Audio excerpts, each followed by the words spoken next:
ngayon. Oo nga pala, ang matandang yun.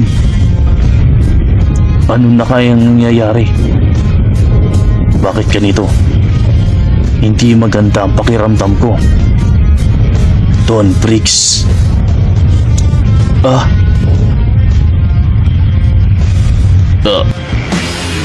Isang malakas na pagsabog. Ano naman kaya ang nangyayari banda roon? King, kung hindi ako nagkakamali, si Don Briggs ay naroroon. Ibang klase. Mukhang matinding labanan ang nangyayari banda roon. Nararamdaman ko ang dalawang aura nila. Pero ang isa ay masama.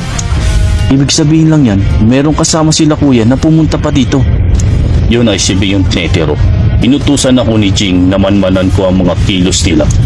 Kaya naman agad kong sinundan ang grupo ni Beyond Netero sa pagpunta rito.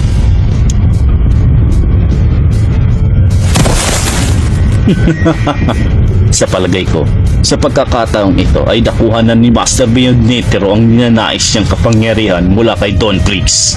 Kaya ay kinalulungkot ko ang nangyari para sa inyo. Sinasabi ko na nga ba, nasama si Paris doon sa pagpapagaling